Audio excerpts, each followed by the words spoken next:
C'est un besoin que nous, on identifie, mais qui n'est pas toujours identifié chez l'aidant. C'est ça la difficulté. C'est que tous les aidants, on sait que pour tenir avec des maladies ou des pertes d'autonomie chez leurs proches, ils ont besoin de ce répit, mais eux-mêmes ne le ressentent pas forcément toujours. Ou alors la culpabilité de confier son proche est tellement présente qu'ils ne s'autorisent pas ce répit.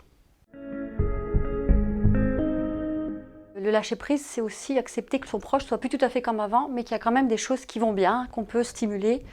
Accepter de ne pas toujours tout contrôler, déléguer, accepter qu'il ne fait pas aussi bien qu'avant, et alors il fait quand même tout seul. On travaille aussi le côté relativisé, d'accord, il fait pas tout. Avant il bricolait, avant il faisait ci, avant il s'occupait plus, aujourd'hui il doit s'ennuyer. On dit oui, mais est-ce qu'il a l'air d'en souffrir? Ok, il met plus longtemps, mais il le fait quand même tout seul.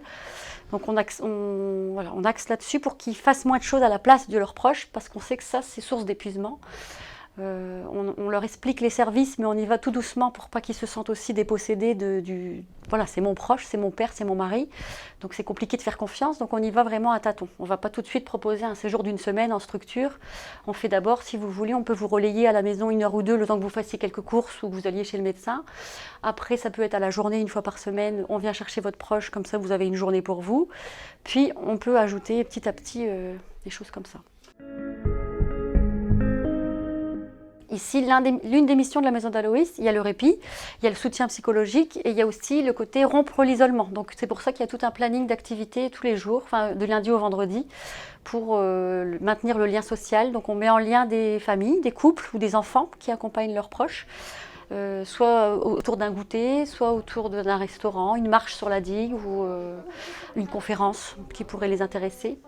Donc le but, c'est qu'ils se rencontrent, qu'ils puissent parler de la maladie ou au contraire justement de toute autre chose. Et on sait que toutes ces choses-là permettent de retarder les entrées en institution et de améliorer la qualité de vie des aidants. C'est d'abord prendre le pouls de la situation. C'est pour ça que des fois, on aime bien aller à domicile ou on fait un rendez-vous. Moi, je suis la psychologue et aussi ma collègue infirmière qui les fait. Et on recueille les attentes. Parfois, rien que nous rencontrer, savoir ce qui existe, les gens, ça les rassure et on n'a plus de nouvelles pendant quelques mois. Ils savent qu'au cas où, ils ont notre numéro. Rien que ça, c'est déjà beaucoup. Et d'autres qui arrivent des fois trop tardivement, malheureusement, qui sont déjà épuisés et du coup, là, ils cherchent une structure. Et là, on se dit, c'est dommage, s'ils étaient venus avant, dès le diagnostic, on aurait pu petit à petit mettre tout ce qu'on propose en place et ça aurait pu faire du bien aux deux, quoi.